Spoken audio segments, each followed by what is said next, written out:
Bwine liked my last video so much that they sent me this. This is the C11, which looks like a trophy truck or a short course truck, but they call it an amphibious crawler, so it must be pretty slow, but it's supposed to be able to drive on the water, which I'll be testing out at the end of the video. But first, let's take a closer look. It does look like a pretty cheap build. There's a lot of plastic, there's no oil in the shocks. Looks like the motors are in the axles, so the front and rear are independent, but there's no differential in the front or rear, so that means it's going to steer pretty wide. Looking underneath here, we have the battery door, which does have a nice seal on it to keep the water out, so they must intend on driving in the water.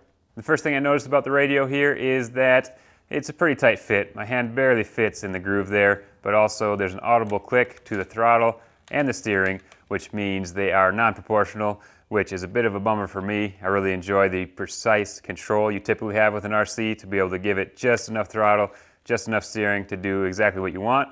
But maybe it'll still be fun. Time to go drive it and see what it can do.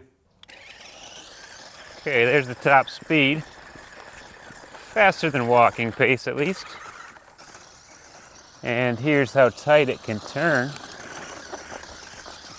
It's a little bit weird that it doesn't actually have brakes. It just goes straight forward to reverse.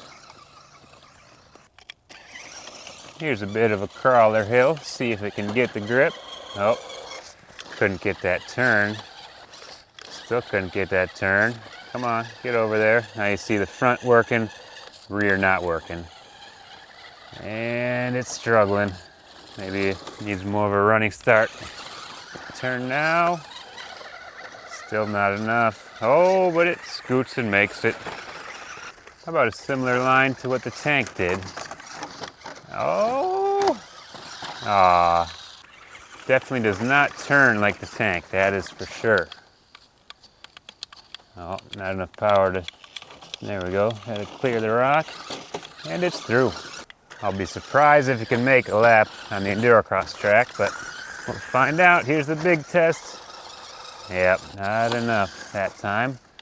Try again here. Nope, don't think it's making the tube. Just doesn't quite have it. Maybe it can handle this section. Through the wood chips, into the rock turn, and then we got the log, whoops. Oh yeah, much better through there. It seems like the battery must be getting low. It's kind of cutting out and not wanting to go when I want it to go, then it kind of goes when I don't want it to go, so I'm going to save the fresh battery for the pond to have the best chance at staying afloat. Good thing it comes with 2 batteries. The goal is to make it all the way to the island, but I'm going to start up here on the slide, drop it in with some speed. Not sure if it's going to be able to turn and keep going, but we'll see. Okay, here we go. Dropping. Oh, we're in. Should have cleaned up those weeds. Those will slow it down quite a bit. Okay, take 2.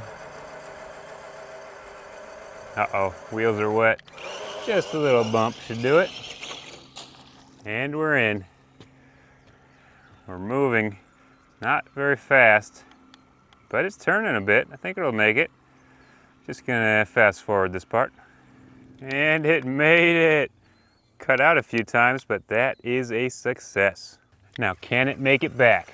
It's shorter distance, but there's a lot of weeds and a lot of mud, and I think it's stuck already.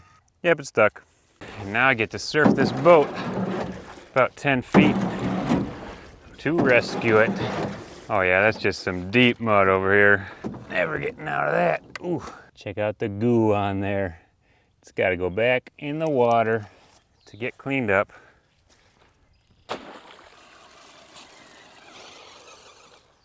Well, this thing pulled off a first today and was the first RC car to drive on the pond. I've never tried it before.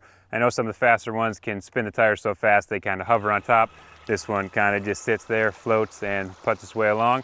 But overall, even though it can be fun, it really just makes me want to drive some of my better cars. So let me know in the comments if you want to see some of that, because I do have a few.